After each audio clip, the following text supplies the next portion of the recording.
요한복음 4장 31절에서 38절까지의 말씀 다 같이 한 목소리로 합독하시겠습니다. 그 사이에 제자들이 청하여 이르되 랍비여 잡수소서. 이르시되 내게는 너희가 알지 못하는 먹을 양식이 있느니라. 제자들이 서로 말하되 누가 잡수실 것을 갖다 드렸는가 하니 예수께서 이르시되 나의 양식은 나를 보내신 이의 뜻을 행하며 그의 일을 온전히 이루는 것이니라. 너희는 넉 달이 지나야 추수할 때가 이르겠다 하지 아니하느냐. 그러나 나는 너희에게 이르노니 너희 눈을 들어 밭을 보라. 희어져 추수하게 되었도다. 거두는 자가 이미 삭도 받고 영생에 이르는 열매를 모았나니 이는 뿌리는 자와 거두는 자가 함께 즐거워하게 하려 함이라. 그런즉 한 사람이 심고 다른 사람이 거둔다 하는 말이 옳도다. 내가 너희로 노력하지 아니한 것을 거두러 보내었노니 다른 사람들은 노력하였고 너희는 그들이 노력한 것에 참여하였느니라. 아멘.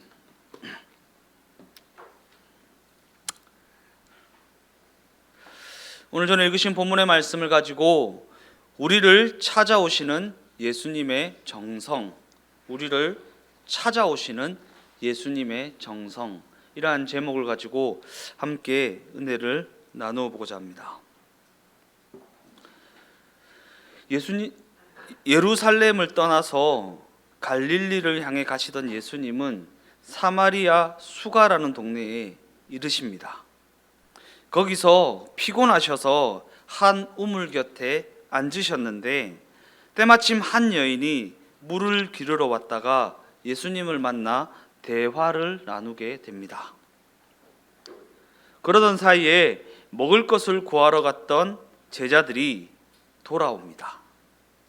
그들이 가져온 음식을 예수님께 권하자 예수님은 내게는 너희가 알지 못하는 양식이 있다라고 말씀하십니다. 더 나아가 예수님은 이 말씀의 의미가 무엇인지 궁금해하는 제자들에게 내 양식은 나를 보내신 이의 뜻을 행하며 그의 일을 이루는 것이다 라고 설명해 주십니다. 예수님은 분명 피곤하셨고 제자들이 보기에도 드실 양식이 필요했습니다. 그런데 예수님은 한 여인을 하나님 앞으로 돌아오게 한 그 일을 기뻐하셨고 그 일을 향해 이것이 나의 양식이다 라고 말씀하십니다. 예수님은 육신의 힘을 공급해주는 물 한 모금이나 빵 한 조각이 아닌 죽어가는 한 영혼을 구원해내는 그 일을 당신의 양식이라고 말씀하고 계시는 것입니다. 때때로 우리는 예수님의 이 말씀을 생존을 위해 먹고 마시는 것보다 한 영혼을 거듭나게 하는 것이 더욱 중요한 일이다라는 뜻으로 이해하기도 하지만 영혼 구원이 먹고 사는 것보다 더 중요한 것이다 라고 단순화시키기도 하지만 그럼에도 불구하고 이 말씀은 그렇게 가볍게 요약할 수 있는 내용이 아니라는 사실입니다. 왜냐하면 우리는 그 속에 담긴 하나님의 마음의 깊이와 하나님의 마음의 무게를 더욱 깊이 있게 이해할 수 있어야 하기 때문입니다. 그러한 관점에서 이것이 나의 양식이다라는 예수님의 말씀은 쉽게 얘기하면 먹고 마시는 것보다 이것이 더 좋다라는 말씀입니다. 즉 예수님의 이 말씀은 나에게 있어서는 먹고 마시는 양식보다 더 좋은 것, 곧 더욱 중요하게 생각하는 일이 있다라는 의미의 말씀이라는 것입니다. 예수님은 지금 예루살렘을 떠나 갈릴리를 향해 가는 중이라고 했습니다. 우리가 지난번에 지도를 통해서도 살펴보았지만 예루살렘은 이스라엘 지도 중앙에서 아래쪽에 위치하는 지역이고 예수님이 가려고 하시는 갈릴리는 이스라엘 지도 중에서 위쪽에 위치하고 있는 지역입니다. 그리고 오늘 사건이 벌어지고 있는 사마리아는 이 두 지역 사이에 위치하고 있는 지역이어서 예루살렘에서 갈릴리를 향해 갈 때 경우에 따라서는 통과하게 되어 있는 지역이 바로 사마리아 수가라는 지역이라는 것입니다. 그러한 관점에서 우리가 여기서 우선적으로 생각해 보아야 할 지점은 예수님과 여인이 만난 이 사건은 과연 우연히 일어난 사건인가라고 하는 부분입니다. 예루살렘에서 갈릴리로 가기 위해 사마리아를 통과해야 되기 때문에 그냥 통과하는 과정 가운데 우연히 만나게 되었고 우연히 대화를 나누게 되었고 우연히 일어난 사건이다라고 볼 수 있는가라고 하는 부분입니다. 예수님이 제자들에게 말씀하신 너희가 알지 못하는 양식이라는 것은 예수님이 먹고 마시는 육의 양식보다 더욱 좋아하는 일을 가리킨다고 했습니다. 먹고 마시는 것보다 더욱 좋아하는 일이 나의 양식이다라고 하시는 것입니다. 그렇다면 과연 우리는 그렇게 좋아하는 일이라면 우연히 일어날 때까지 기다리는 것인가? 우리가 하고 싶어하고 좋아하고 하는 그 일은 우연히 일어날 때까지 기다리지 않을 것입니다.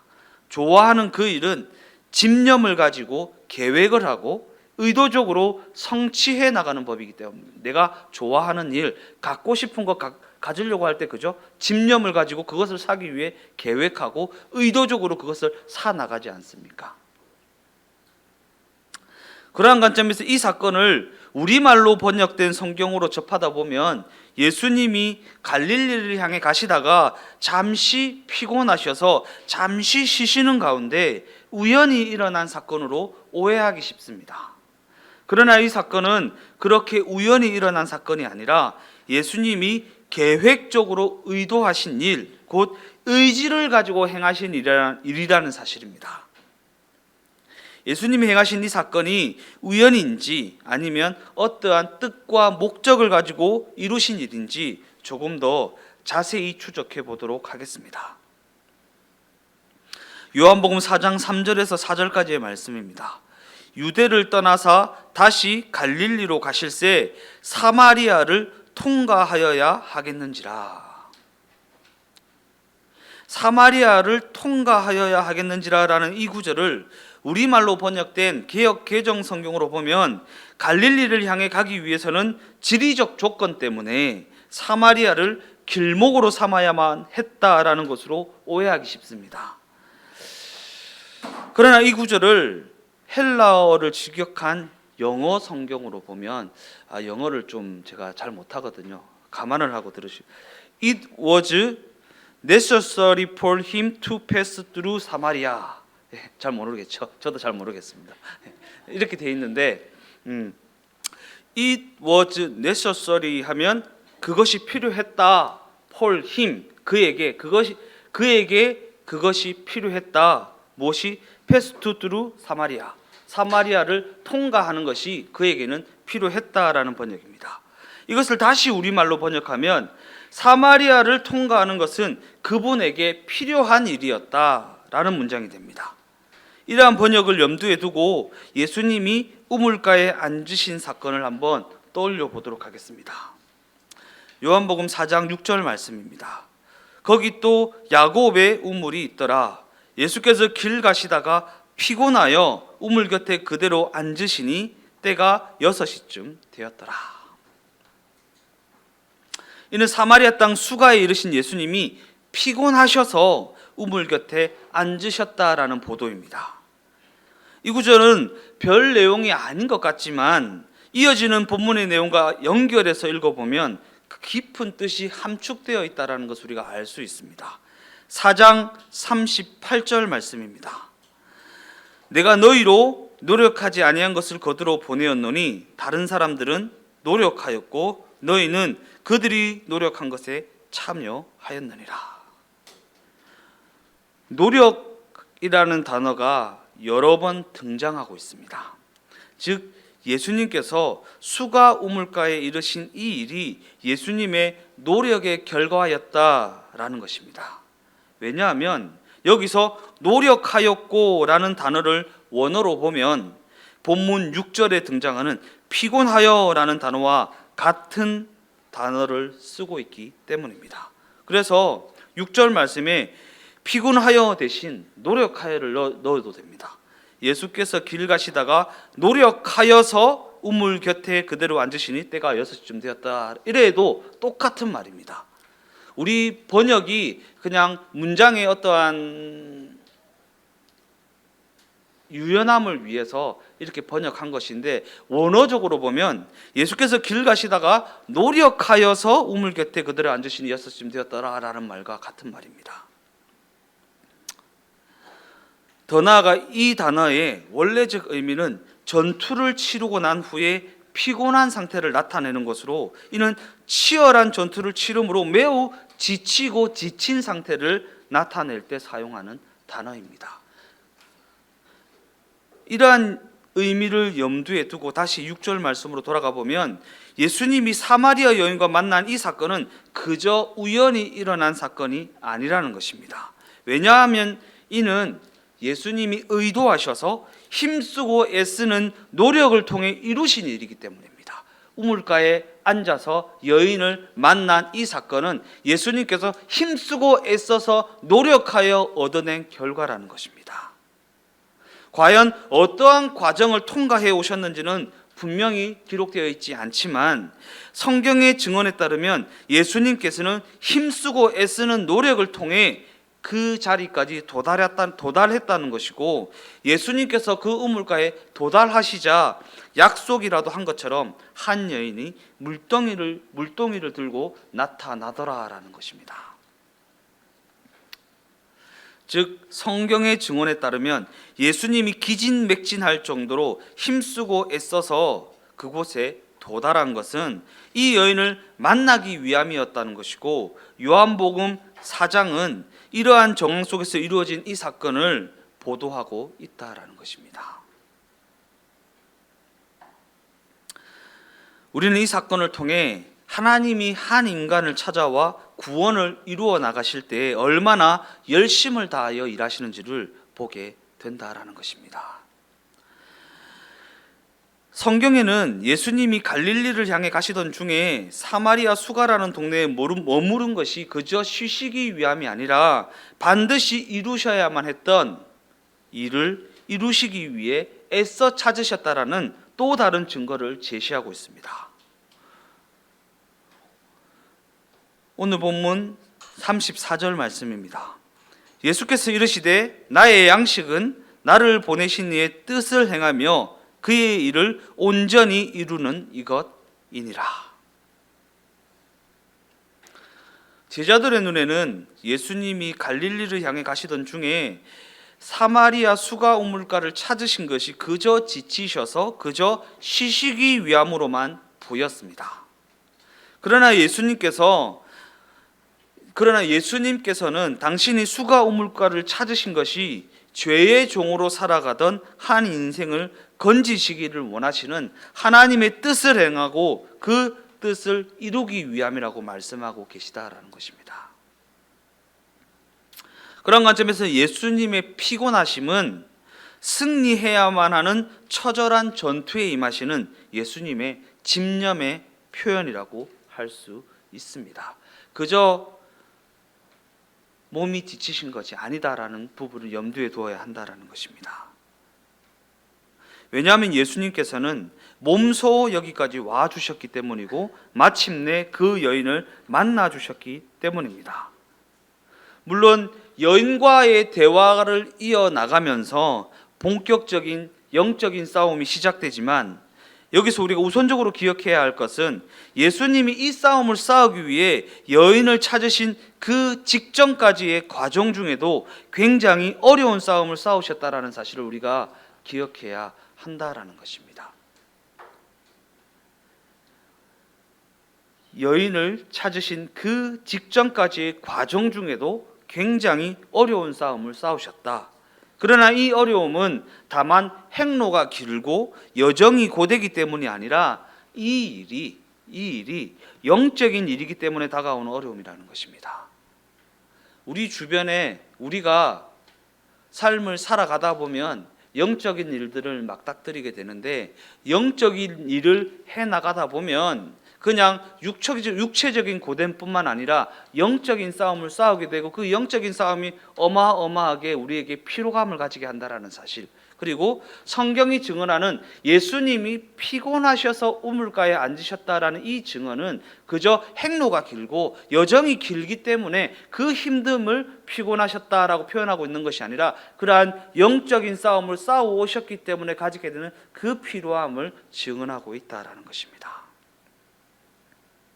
그러한 관점에서 영적인 싸움이 이렇게 어려움을 동반하게 된다는 사실은 예수님의 십자가 사건을 통해서도 우리가 보게 됩니다. 왜냐하면 예수님이 십자가를 지실 때 겪으신 그 어려움은 비단 육체적인 아픔만이 아니었기 때문입니다. 우리는 예수님의 육체적인 아픔에 더 집중합니다. 막 패션 오브 크라이스트 보면 막 못이 이러면 제가 그 패션 오브 크라이스트를 혼자 보러 갔거든요. 보기 싫어가지고, 보고 싶지 않아가지고 안 미루다가 제 친구들이 다 보러 간 거예요. 다 보러 가서 혼자 영화관을 찾아 그래도 패션 오브 크라이스트는 봐야지 라고 해서 갔는데 거기에 분일 여고인가? 거기서 단체 관람으로 온 거예요. 단체 관람으로 오는데 쾅 하면 막 거기서 선생님들이 다 집사님인 것 같아. 와! 막 이렇게 굉장히 그 영화의 내용보다 그들의 비명소리에 굉장히 식겁을 하고 왔던 적이 있습니다. 아무튼 우리는 예수님의 십자가 사건을 생각할 때 육체적인 고통에만 너무 집중하는 경우가 있는데, 성경은 십자가에서의 그 싸움이 영적인 싸움이었기에 겪게 되는 그러한 어려움이 동반하는 싸움이었다라고 증언하고 있습니다. 왜냐하면 나의 하나님 어찌하여 나를 버리시나이까 라는 예수님의 그 외침에는 하나님 아버지와 단절되어야 하고 죄인으로 취급당해야 하는 것이 예수님의 견딜 수 없는 영적 고통이었다라는 것을 나타내고 있기 때문입니다. 나의 하나님, 그리고 땀방울이 핏방울이 되기까지 기도하셨던 그 모든 장면들을 보면 그저 육체적인 고통 때문에 그러셨던 것은 아니었다라는 것입니다. 하나님 아버지와 영적으로 단절되어야 하는 그 시간, 그리고 하나님이신 자신이 죄인으로 취급받아야 하는 그 시간이 예수님께는 견딜 수 없는 영적인 싸움이었고 영적인 고통이었다라는 것입니다. 예수님은 이렇게 힘쓰고 애쓰는 영적 싸움을 통과해서 한 영혼을 찾아오시는데, 그 싸움을 통과하는 것이 그처럼 어려운 일이 되는 것은 이 여인의 상태가 중립적인 상태에 있는 것이 아니라 죄의 노예로 사로잡혀 있는 상태이기 때문입니다. 그냥 죄인도 아니고 의인도 아닌 중립적인 상태에서 그냥 데려오면 되는 것이 아니라 이 여인의 상태가 죄에 사로잡혀 있는 상태에 있기 때문이라는 것입니다. 지금 이 여인의 상태가 예수님이 죄의 자리까지 뚫고 들어가서 결박을 풀어줘야 하는 그러한 사로잡힘의 상태에 놓여 있기 때문이라는 것입니다. 이것을 분명히 알아야 돼요. 분명히 알아야 돼요. 우리가 그저 잘 먹고 잘 살기 위해, 먹고 살기 위해 아등바등 하는 것 같죠? 아닙니다. 모든 일에는 영적인 싸움이 동반된다라는 것을 이해해야 하는 것입니다. 그리고 예수님께서는 이 어려운 일에 대해 본문 34절 말씀을 통해서 이것이 나의 양식이다 라고 말씀하시고, 요한복음 6장 말씀을 통해서는 나를 보내신 이의 뜻을 행하는 것이다 라고 말씀하십니다. 그렇다면 예수님이 언급하신 나를 보내신 이의 뜻이란 무엇을 말하는 것인가? 요한복음 6장 38절에서 39절 말씀을 한번 읽어보겠습니다. 내가 하늘에서 내려온 것은 내 뜻을 행함이 아니요 나를 보내신 이의 뜻을 행하려 함이니라. 나를 보내신 이의 뜻은 내게 주신 자 중에 내가 하나도 잃어버리지 아니하고 마지막 날에 다시 살리는 이것이니라. 나를 보내신 이의 뜻은 아버지가 주신 자를 하나도 잃어버리지 않고 마지막 날에 다시 살리는 것이다. 이는 하나님이 예수님을 보내시면서 누구누구가 내가 네게 맡기는 내 백성이니 그들을 다시 살게 하라라는 명령을 내려주셨다라는 것입니다. 여기서 우리는 무언가 계획을 수립하고 목표를 세우는 것과 그것을 이루어내는 것은 전혀 다른 차원의 문제라는 것을 기억해야 합니다. 왜냐하면 우리가 세운 계획이나 우리가 세운 목표를 이루느냐 못 이루느냐는 실력에 관한 문제일 뿐만 아니라 그 일에 대한 정성에 관한 문제이기 때문입니다. 정성. 그 일에 얼마만큼 정성을 들이느냐에 따라서 그 일을 이루느냐 이루지 않느냐, 그 일을 성공하느냐 실패하느냐가 판가름 나게 된다는 것입니다. 그러나 이에 대해 성경은 하나님은 못하시는 일이 없다라고 분명히 선언하십니다. 그런데 하나님은 못하시는 일이 없는 그 전능하심을 마법의 지팡이처럼 툭 치면 우리가 순간적으로 변화되는 그러한 식으로 발휘되지 않습니다. 우리는 그러한 것을 원하죠. 하나님 툭 쳐주셔서 이렇게 변했으면 좋겠습니다. 저렇게 변했으면 좋겠습니다. 이렇게 성공하고 이렇게 달라졌으면 좋겠습니다 라고 생각하지만 하나님은 그런 식으로 일하시지 않으신다라는 것입니다. 하나님은 우리를 찾아오셔서 정성을 다해 대접해 주시고 우리를 설득하고 또 설득하셔서 마침내 항복시키는 방법으로 그 전능하심을 발휘해 나가시기 때문입니다. 이것이 요한복음 4장에서 이것이 나의 양식이라고 말씀하신 예수님의 말씀에 담겨져 있는 예수님의 정성입니다. 예수님의 정성이요. 오늘 제목이 무엇입니까? 우리를 찾아오시는 예수님의 정성. 예수님이 일을 하실 때 마법의 지팡이를 툭 치는 것처럼 일하시면 굳이 우리를 찾아오셔서 십자가를 지시고 그 고통을 감수할 필요가 있었겠는가? 그러나 예수님의 일하시는 방식은 정성 들여서 우리를 극진히 대접해 주시고 우리를 찾아오셔서 설득하시고 또 설득하시는 그러한 방식으로 일을 해 나가신다라는 것입니다. 예수님은 여러 번 설명해서 우리가 이해하지 못하면 깨닫지 못하면 그냥 입 다물고 따라와 라는 식으로 일하지 않으십니다. 우리가 기꺼이 항복할 때까지 50번, 100번 안 되면 1000번, 10,000번이라도 그리하시는 분이 예수님이기 때문입니다. 그러기에 하나님 아버지께서 우리를 자녀로 삼으셨다고 해서 우리에게 그 순간 변화가 일어나는 것은 아닙니다. 예수님이 우리를 찾아오신 것을 우리를 얽매고 있던 권세를 깨뜨리고 들어오셔서 우리와 끝까지 씨름하시는 예수님의 정성과 예수님의 집념의 표현이라고 말하는 이유가 바로 여기에 있는 것입니다. 예수님은 그렇게 그 여인을 찾아오셔서 친히 만나주셨고 대화를 통해 그 여인을 항복시켜 나갔습니다. 우리가 잘 알다시피 예수님이 사마리아 여인에게 물을 달라고 하시자 놀란 여인은 어찌하여 사마리아 사람인 나에게 물을 달라고 하는지 반문했습니다. 그러자 예수님은 네가 내가 누구인 줄 알았더라면 내게 구하였을 것이고 그러면 내가 너에게 생수를 주었을 것이다 라고 말씀하십니다. 그죠? 우리가 앞에서 살펴보았던 것처럼 이렇게 옥신각신 대화가 이어집니다. 그런데 이 대화의 끝에 어떠한 일이 벌어집니까?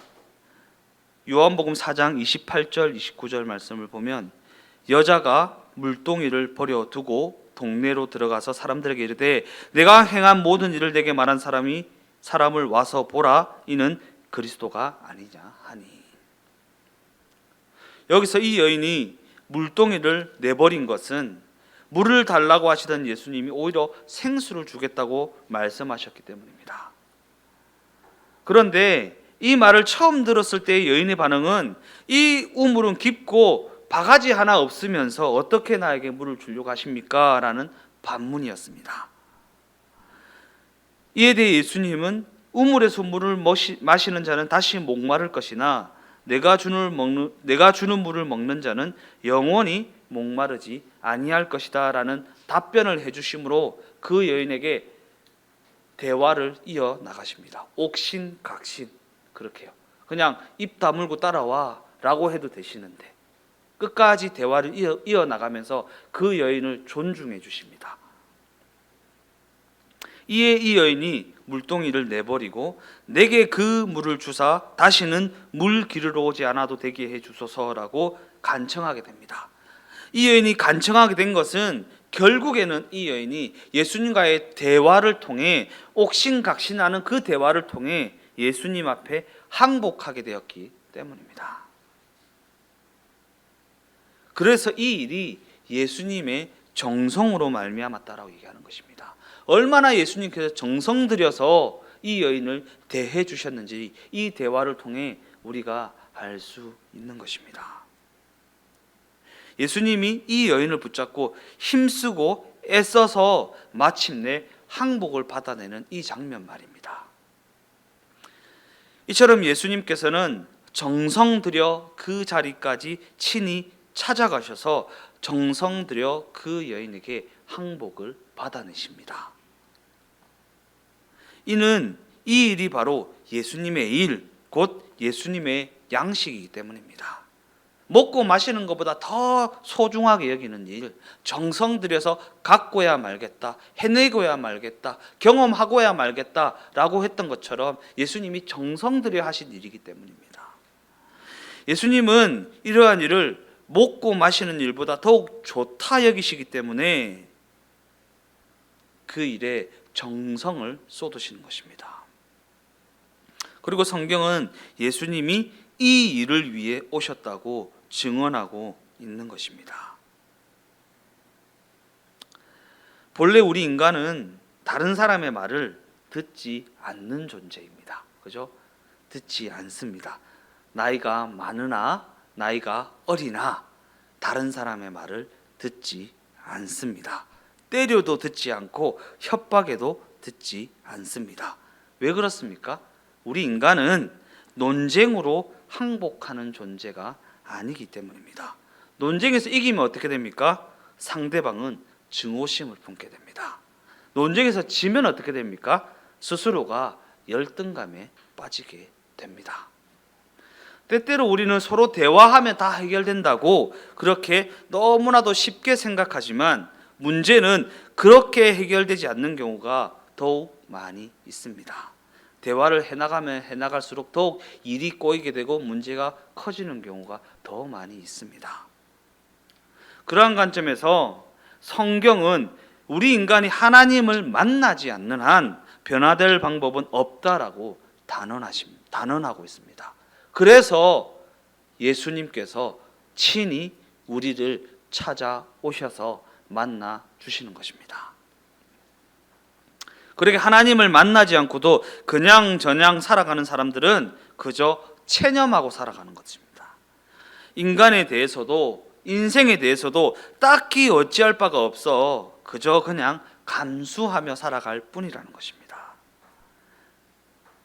그러나 그저 감수한 채 그냥저냥 묻어두고 살아가는 우리를 찾아오셔서 그 문제를 친히 해결해 주시기 위해 힘쓰고 애쓰는 정성을 다하는 분이 계십니다. 그분이 바로 예수님이십니다. 이러한 찾아오심을 요한복음 4장에 기록된 이 사건이 상징적으로 보여주고 예수님께서 이 여인을 만나주신 사건을 통해 예수님께서 우리를 어떻게 만나주시며 우리 삶 가운데 어떻게 일하시며 우리를 어떻게 인도해 나가시는지 우리를 어떻게 정성 들여 대접해 주시는지를 보여주고 있다라는 것입니다. 이는 우리의 인생에 일일이 간섭하시는 이가 있다라는 말씀이고 일일이 인도해 가시는 분이 있다라는 말씀이고 예수님께서 그렇게 십자가를 지시기까지 우리를 찾아오셔서 만나 주셨다고 찾아오셔서 그렇게 대화를 나누셨다고 그렇게 성경은 증언하고 있는 것입니다. 결론적으로 말씀을 마무리하겠습니다. 성경이 계속해서 강조하고 있는 것은 하나님이 우리를 구원하시기로 작정하셨고 그 일을 이루시기 위해 예수님을 보내셨다라는 사실입니다. 이게 성경이 계속 거듭거듭 강조하는 내용입니다. 같은 맥락에서 요한복음 4장은 예수님께서 사마리아 땅 수가의 우물까지 지친 걸음을 옮기셨고 여인을 만나셨고 여인과 대화를 나누셨다고 증언하고 있습니다. 예수님의 제자들이 양식을 구하러 떠난 때로부터 그들이 돌아올 때까지 이 대화가 계속되었다는 것은 예수님께서 이 여인을 항복시키기 위해 매우 긴 시간 동안 곧 엄청난 정성을 쏟으셨다라는 것을 의미하고 있는 것입니다. 더 나아가 여기서 너무나도 중요한 사실은 예수님이 쏟으신 그 정성은 다만 수가 여인에게만 해당되는 것이 아니라는 사실입니다. 우리 각 사람에게 예수님께서 얼마나 정성을 쏟으셨는지, 얼마나 내 인생을 한번 뒤돌아보십시오. 예수님께서 그 순간순간 분초마다 걸음걸음마다 얼마나 정성을 쏟으셔서 말씀하시고 대화하시고 설득하시고 간섭해 오셨는지 내 삶을 돌아보면 부인할 수가 없다라는 것입니다.